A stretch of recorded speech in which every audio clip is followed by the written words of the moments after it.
Dear friend, I've received your invitation to stay at your illustrious manor. Word of its grandeur has reached even the furthest corners of our land. I'm honored to be your guest, and shall arrive in a fortnight's time. All the best, yours truly.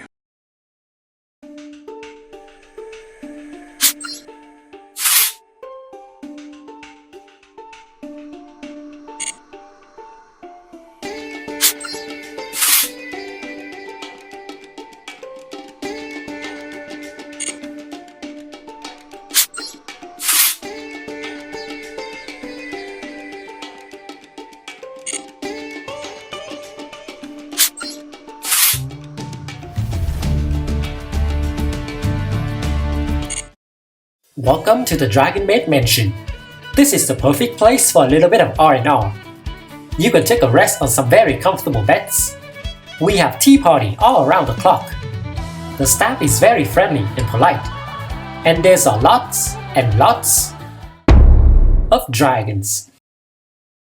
Ah yes, today we are going to take a look at everyone's favorite whimsical draconic housekeeper archetype, the Dragonmaid.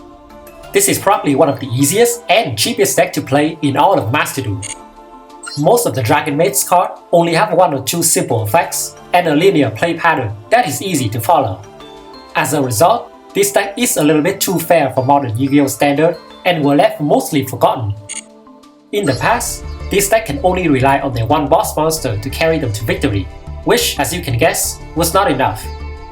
But with the introduction of the new support in the Ladies Dragonmaid, the deck received a huge boost in both the power ceiling and the consistency.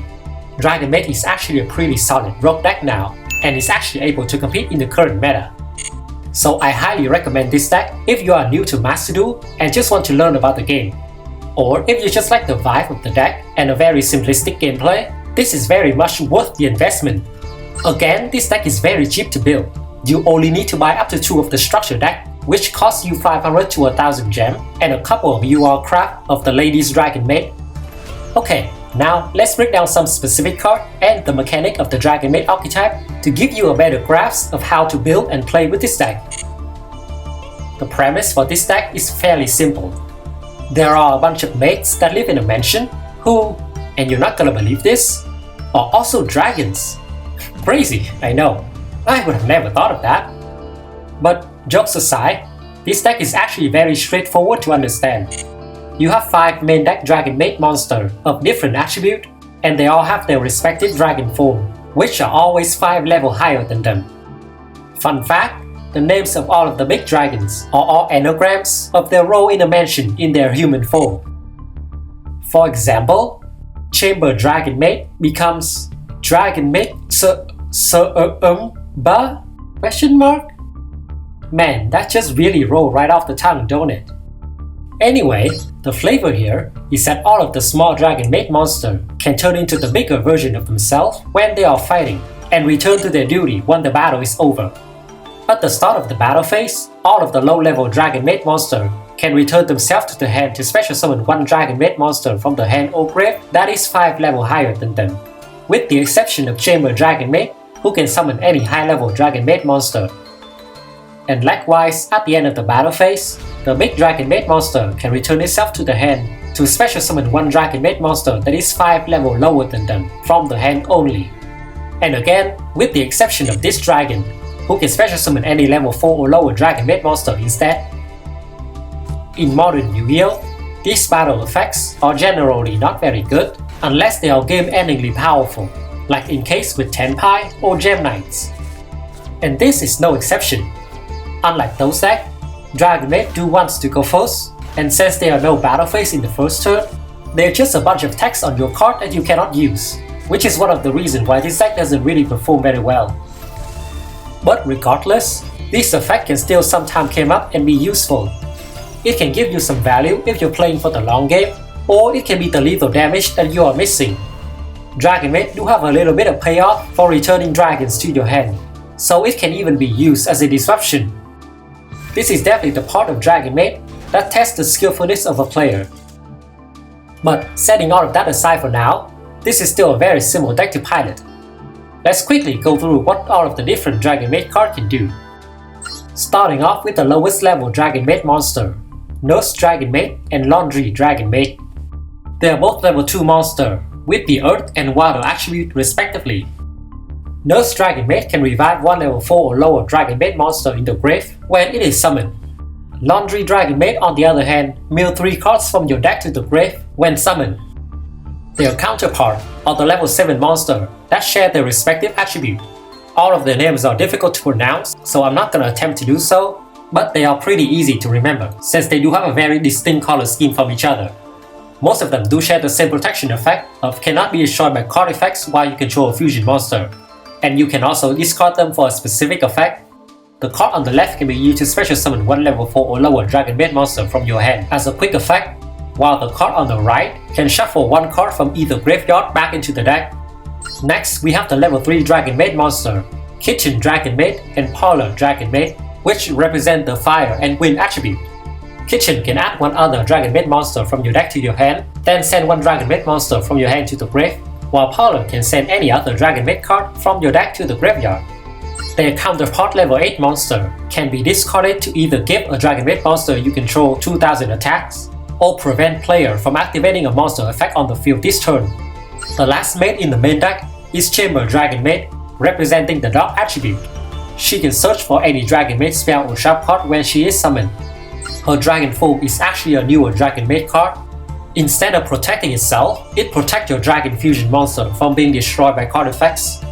Her discard effect can special summon any one other Dragonmaid monster in the grave or banishment. And that is all of the main deck Dragonmaid monster. Now let's move on to some actual payoff for this archetype. The head honcho of the mansion, House Dragonmaid. Her human form requires a Dragonmaid monster and any dragon monster to make.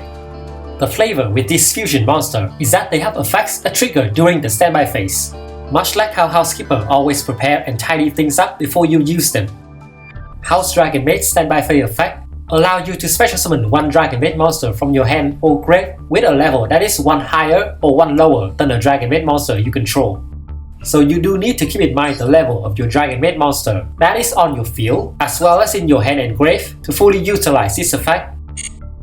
This card is also the only payoff in the archetype for bouncing dragon you control back into your hand, because whenever you do so, you get to target one monster your opponent controls and destroy it. Both of these effects are not a hard once per turn, so multiple copy of the card mean you get to summon multiple Dragonmaid monster and pop multiple monster on the field. Her dragon form is the main boss monster of the archetype, Dragonmaid Shield. This level 10 monster has a really high attack point at 35,000 attack, and it still requires a Dragonmaid monster and a dragon monster to make, but this time the dragon has to be a level 5 or higher. Her standby phase effect is more generous than the House Dragonmaid, as she can special summon any level 9 or lower Dragonmaid monster from your hand or graveyard, which is the entire Dragonmaid archetype except for herself. And in the typical yugioh boss monster fashion, she of course has an Omni Negate that can also float into a House Dragonmaid, so you won't even need to hard summon her most of the time. To help facilitate your plays and help summon these monsters, we have the Dragonmaid spell and trap card to round out the archetype. First up, we have the Dragonmaid Changeover. This is probably the most memorable spell card in the entire archetype, since it depicts the moment where the maid transforms into the dragon form. The effect is very simple. It's basically just a polymerization for your Dragon Fusion monster. Plus, it had a recycling effect by returning one Dragonmaid monster you control back into the hand. Next, we have the Dragonmaid Hospitality. This spell lets you special summon one Dragonmaid monster from your hand or grave in defense position, and then you can send that monster corresponding form from your deck to the graveyard. One more card that sees regular usage in Dragonmaid decks is the Dragonmaid Tidying. This trap lets you return one dragon monster you control and one card your opponent control or in their grave back into the hand. This card also has a very useful graveyard effect where you can banish it to special summon one Dragonmaid monster from your hand or grave in defense position, but return it to your hand during the end phase. And of course you can only use one of the two effects in a turn. We also have some of the lesser used Dragonmaid spell and trap card. The first card here is the Dragonmaid Downtime. It is a continuous trap where you can return one Dragonmaid monster you control to the hand to either add one Dragonmaid card from your deck to your hand or return one spell or trap card your opponent control back to their hand. So this card can give you consistent value over multiple turns. or it can be used as a timely disruption when used on an opponent's continuous spell or trap card, or when paired with House Dragonmaid. Next up, we have the Dragonmaid Welcome. This continuous spell gives your monster 100 attack and defense for each Dragonmaid monster you control. So technically it can provide up to 600 attack and defense if all of your zones are occupied with Dragonmaid monsters. If you control 2 or more Dragonmaid monsters at a time, you can also target one other Dragonmaid card in your grave and add it to your hand. So it offers a little bit of recycling in Dragonmaid, which you often won't need because your fusion monster can already recycle your cards. One last detail that you might look over is that this card can protect your Dragonmaid monster from being targeted by your opponent's card effects if it is sent to the graveyard this turn. This is actually one of the more useful part about this card because it can provide some heavy protection against some deck like Sky Striker or Runic, and you can very easily activate it by sending it to the grave with Power Dragonmaid. It is a pretty situational card, but it is an option that you can consider. And let's finish off with the very aptly Dragonmaid Send-Off. This card lets you target one Dragonmaid monster you control, special summon one Dragonmaid monster from your hand with a different name than that monster in defense position, and if you do, return the targeted monster back to your hand. And it also protects the special summon monster from destruction by battle or card effects for 2 turns. So it is kind of an extender that can also let you dodge effects like Imperm or Valor. These 3 cards all have their own use cases, but are being left out of most Dragonmaid lists purely for the fact that there are so many other Dragonmaid cards that you need to run that there are just no spaces for them. Okay, now that we have talked about most of the cards, let me paint you a picture of how this deck functions. The main disruption in the deck that you are trying to set up is Dragonmaid Shield, and by extension, House Dragonmaid. You can also have a Dragonmaid Tidying for an extra bounce, and maybe synergy with your House Dragonmaid. But in the past, just summoning Shield was a problem for this deck. The only way you were able to fusion summon in this deck was through the Dragonmaid changeover, and this card is very resource heavy. First, you need to search for the card through your chamber Dragonmaid or by sending it to the grave with Power Dragonmaid and add it back to your hand. You will also need to run some brick in your deck, that is the high level Dragonmaid monster, to fulfill the requirement to fusion summon Dragonmaid Shield. You also do need them to trigger your Dragonmaid battle phase effect, and most importantly, they can be searched for with your kitchen Dragonmaid. But hold on, there's a problem. You can only search for one of the required cards to fuse into Shield if you don't open them in your hand. So now you also even need an extender to make this work. At bare minimum, you need 2 specific cards, that is the chamber or the Power Dragonmaid, and 1 high level dragon monster to even fusion summon your boss monster. 3 if you need to extend into your kitchen Dragonmaid to search for your high level dragon monster. And that is the ideal hand. More often, you will have hand where you don't have access to both the fusion spell and your high level dragon monster because you don't have an extender or you don't have the small Dragonmaid monster. Not to mention that any small amount of disruption will pretty much kill your chance of summoning Shield. This pretty much explains why the deck was so unplayable. Not only can you not consistently summon your boss monster, you also expend a lot of resources doing so. So even if you do manage to summon Shield, your end mode will often just be 1 Omni Negate. Awesome! Thankfully, we do receive a very custom card that helps pull this archetype out of the garbage can. Lady's Dragonmaid. This card is absolutely cracked. Her fusion requirement is 2 Dragonmaid monsters with the same attribute but different level. So basically any pair of maid and her dragon form. But you wouldn't even need to fusion summon her, as she can special summon herself from the extra deck by banishing her fusion material, 1 each from the field and graveyard. That is extremely easy to do. She has a very much needed extension effect in this deck, as she can special summon 1 level 4 or lower Dragonmaid monster from your deck when she is summoned. The best part about her though, is that she can fusion summon any dragon fusion monster during the standby phase by shuffling the fusion material that is banished or on the field back into the deck. Let's look back at our little chart. With the inclusion of the Lady's Dragonmaid, she can now summon Shield on her own without having to spend so much resources by using Dragonmaid changeover. In fact, you don't even have to spend any resources at all, because you can use all of the material that you use to summon Lady's Dragonmaid to fusion summon Dragonmaid Shield. That's not all. Her extension effect means that you can also easily gain access to your chamber Dragonmaid that give you an extra disruption in the Dragonmaid tidying. This card truly is the missing link of Dragonmaid. Because she is so easy to summon, she turned all of your searcher into one card starter. Kitchen Dragonmaid and Parlor Dragonmaid can simply search for their dragon form and send them to the grave, which lets you go straight into Lady's Dragonmaid. For Chamber Dragonmaid, you can search for Hospitality, link her off into Striker Dragon, then use Hospitality to special summon her back into the field and send her dragon form into the grave.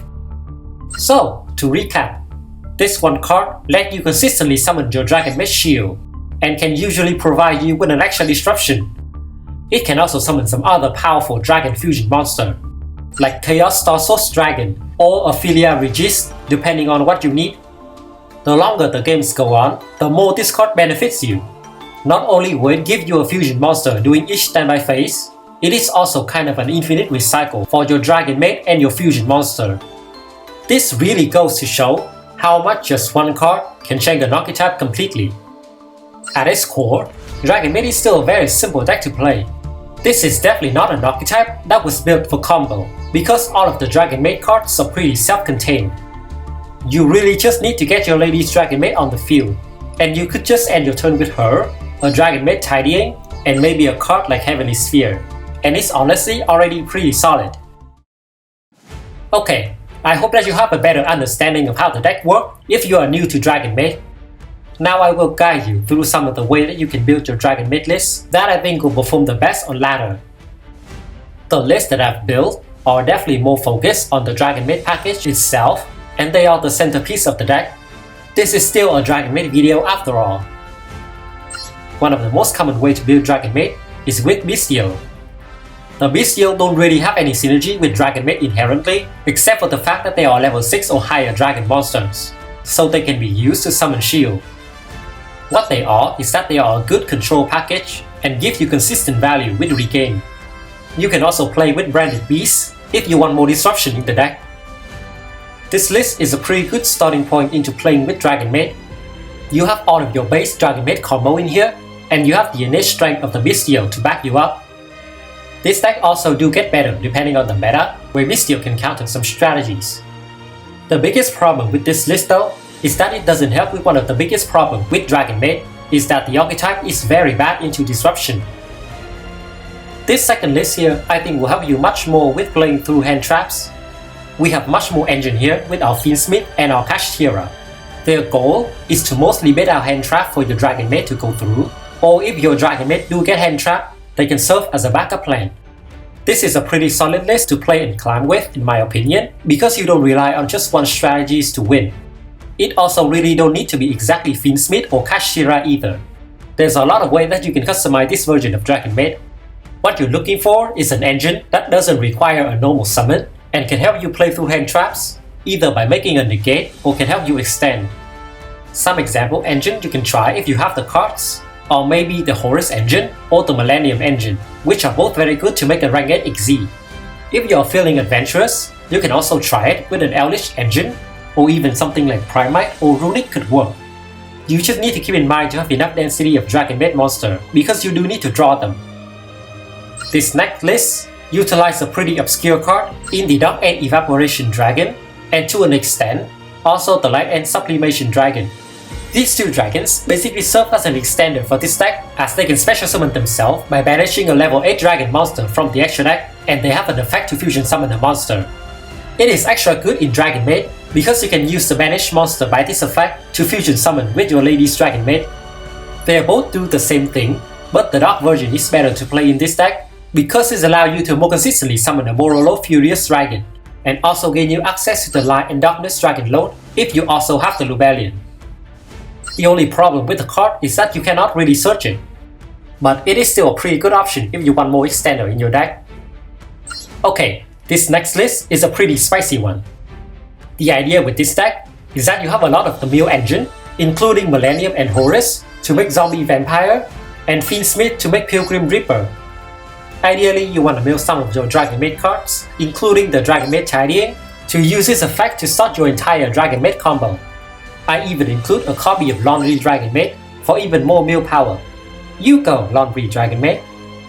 With this list, you will have a lot more bodies on the field to make some generic disruption like the photon load or the about a Q, and ideally with all of your Dragonmaid combos as well. This is definitely more of a fun version of the deck, so if you're feeling lucky with your builds, go ahead and give this list a try. The final deck that I want to recommend for you today is also one of my favorite. It is still mostly just a Dragonmaid deck, but now we have a little bit of assistance from the Mirror Jade that you can get through your Anaconda. It's very simple, but it does add a lot of power to the deck. And you can also do this with some different fusion monsters as well, like for example DPE or the Dark Dragoon. And that is all of the deck list that I have for today. I will be featuring this list and the Fiendsmith-Kashtira list in the replay section. Hope you guys have been enjoying learning about Dragonmaid in this video. I do think this deck is worth the investment because it is very cheap and it's also simple to play while still being a very solid deck. Remember to hit the like button and subscribe to my channel. I really appreciate it. Do write in a comment which archetype you want to see a full breakdown of. Until next time.